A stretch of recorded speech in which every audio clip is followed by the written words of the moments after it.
Bienvenidos a Acho, ¿qué dices? Imagina la España del siglo XIX, un país en plena convulsión, perdiendo los restos de su imperio y al mismo tiempo perdiendo su propia piel. Literalmente. Sí, literalmente. Los bosques, que habían sido el orgullo y la riqueza de la nación, estaban desapareciendo a un ritmo aterrador. Talados para todo. Para construir barcos de una armada que ya no dominaba los mares, para alimentar hornos. O simplemente por la pura especulación que siguió a las desamortizaciones. El resultado, sobre todo en el sureste, era un paisaje casi lunar, devastado. Sí, y en medio de ese panorama tan desolador, surge una figura que parece sacada de una novela de aventuras, Ricardo Codorníu, a quien llegaron a llamar, y me encanta esto, el apóstol del árbol. Es una imagen muy potente y muy precisa. Lo fascinante de Codorníu, y por lo que su historia resuena tanto hoy, es que no fue solo un ingeniero que se dedicaba a plantar árboles. Claro. Fue un visionario, un pensador sistémico que entendió la ecología casi un siglo antes de que la palabra se pusiera de moda. Vio la tierra no como un recurso a explotar, sino como un organismo vivo, herido, que necesitaba ser sanado. Ajá. Hoy vamos a sumergirnos en los documentos y crónicas de su vida para entender cómo un solo hombre consiguió revertir un desastre ecológico a una escala monumental y por qué su legado, como veremos, va mucho más allá de los bosques que creó. Me fascina esta idea del apóstol del árbol. Para entender cómo alguien llega a tener esa visión casi mesiánica, supongo que hay que mirar a sus orígenes, ¿no? ¿Era un idealista desde el principio o algo en su vida lo transformó? Pues es una mezcla curiosa, fíjate. Nace en Cartagena en 1846 en el seno de una familia muy influyente, los Estárico.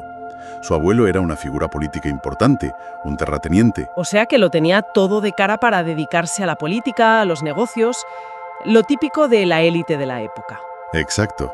Y ese entorno, sin duda, fue crucial. Le enseñó cómo funcionaba la administración, cómo moverse en los despachos, una habilidad que luego le sería fundamental.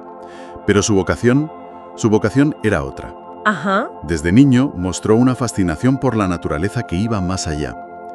Lo que de verdad lo diferencia de su estirpe es que él introduce lo que los estudios sobre su figura llaman una vertiente científica. ¿A qué te refieres con vertiente científica? Pues que donde otros veían hectáreas para producir grano o madera, él veía biología, geología, ciclos de agua, sistemas interconectados.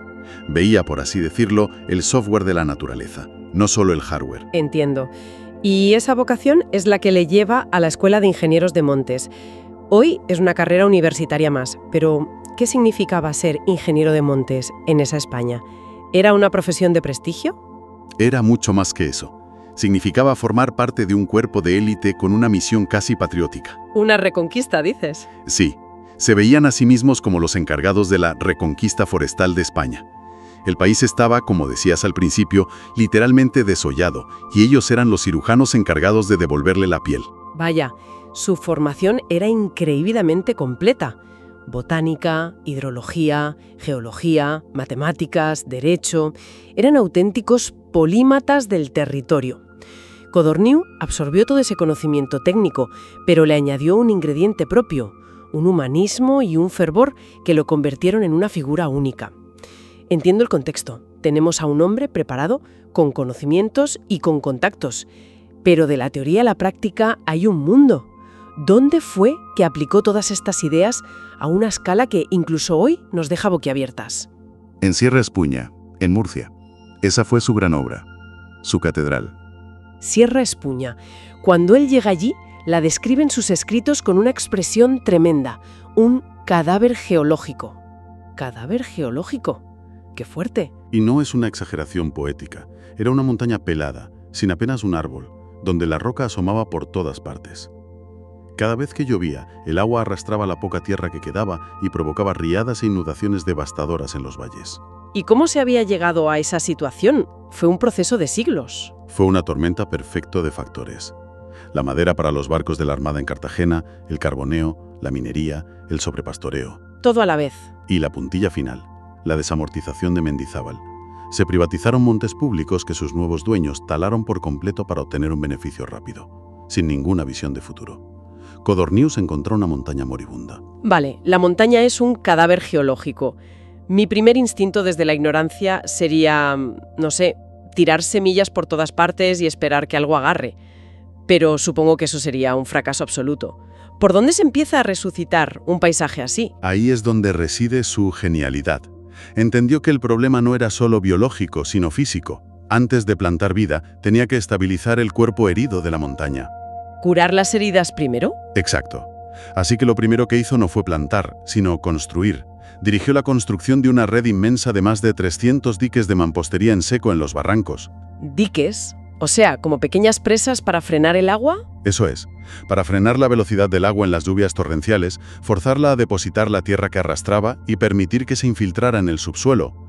Estaba literalmente creando suelo nuevo donde ya no lo había. Fue un trabajo titánico, me imagino. Titánico, de ingeniería hidrológico-forestal pura. Una vez estabilizado el terreno, con ese suelo recién creado, llega el momento de plantar. ¿Qué eliges? ¿Las especies que había originalmente? Fue increíblemente pragmático. Sabía que no podía plantar directamente las especies más nobles, como las encinas o los quejigos, porque no sobrevivirían. Demasiado duro el terreno, claro. Así que eligió una especie pionera, el pino carrasco. Es un árbol muy resistente, casi un superviviente nato, capaz de crecer en suelos pobrísimos y con poca agua. Entiendo la lógica de usar una especie pionera, pero ¿no hubo críticas? ¿Gente que dijera que estaba creando un monocultivo de pino, un bosque artificial? Es una pregunta muy pertinente y un debate que existe hoy. Pero Codorníu lo tenía claro. El pinar no era el objetivo final, era la herramienta. Él llamaba al pino carrasco la madre del futuro bosque. ¿La madre? Sí.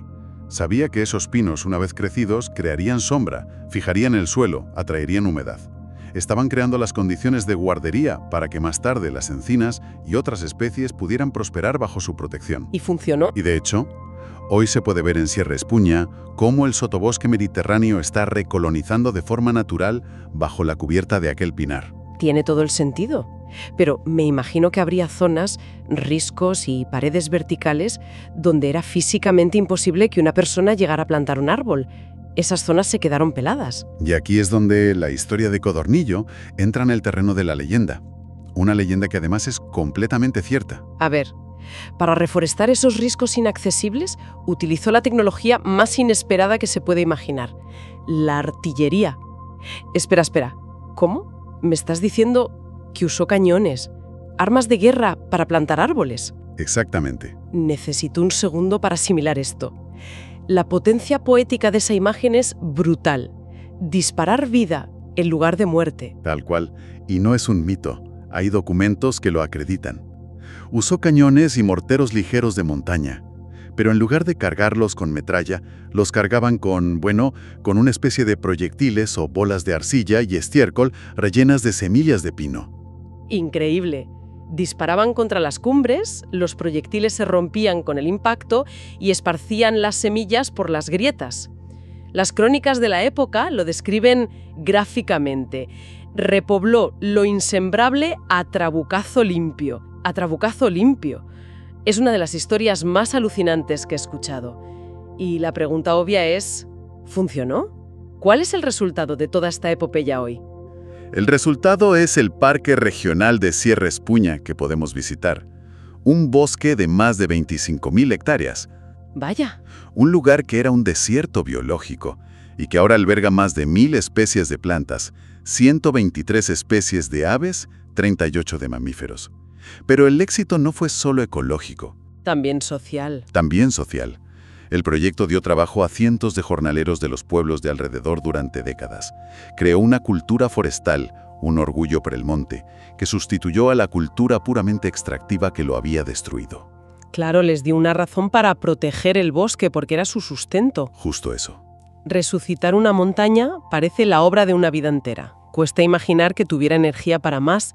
¿Su trabajo terminó ahí? En absoluto. Su lucha contra los elementos continuó, pero cambió de enemigo.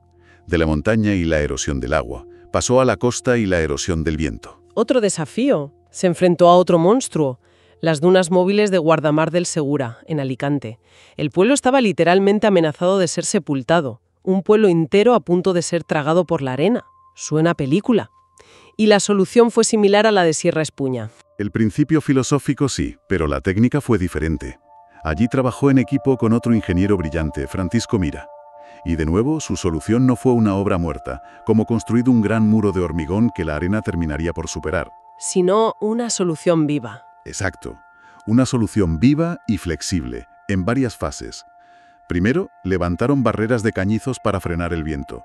Después, plantaron barrón, una gramínea con unas raíces increíbles que literalmente cosen la arena. La fijan. La fijan. Y una vez estabilizada esa primera franja, detrás plantaron un bosque entero de pinos, palmeras y eucaliptos para crear una barrera vegetal definitiva. Es fascinante. Parece que veía los paisajes como sistemas rotos que necesitaban una solución biológica, no una de ingeniería civil clásica.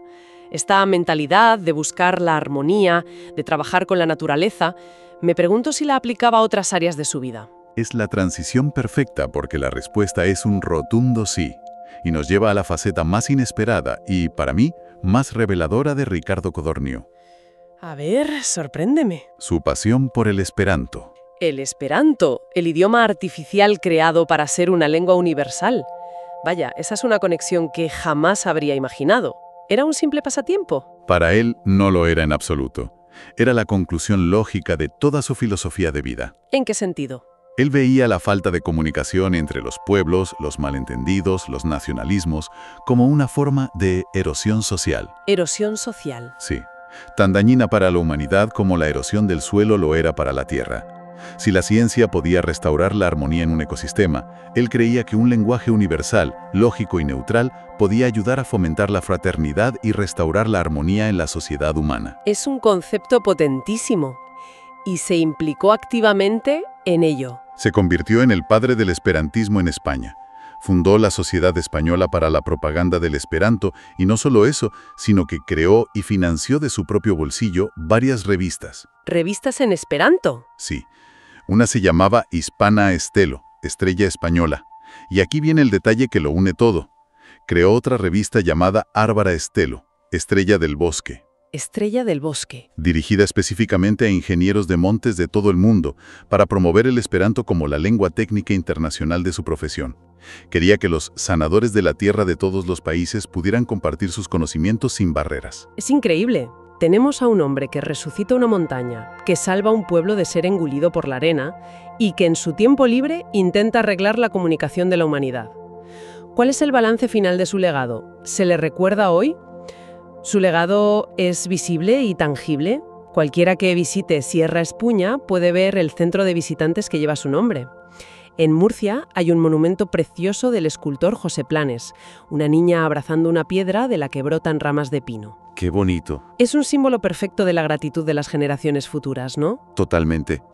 Salvó del desastre a una comarca entera. Y su legado no fue solo de piedra y de árboles, por lo que veo. No, también se proyectó de una forma sorprendente a través de su propia familia. Su nieto fue una de las mentes más brillantes de la ingeniería española del siglo XX. ¿Ah, sí? ¿Quién?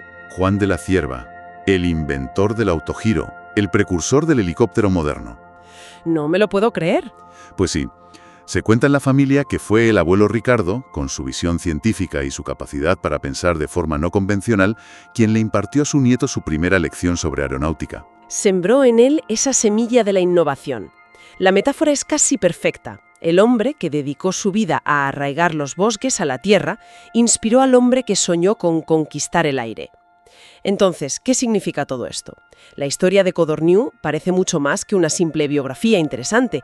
Nos demuestra que la restauración ecológica a gran escala no solo es posible, sino que se viene haciendo desde hace más de un siglo. Sí. Y que la clave es una visión integral que combine ciencia, ingeniería y un profundo sentido social y humanista. No es un personaje del pasado, es una guía para el presente. Totalmente. Y nos deja con una pregunta fundamental, casi un desafío. Codorniu usó la tecnología más avanzada y disruptiva de su tiempo, la artillería, un arma de guerra, y la reconvirtió con un fin regenerativo y creador de vida.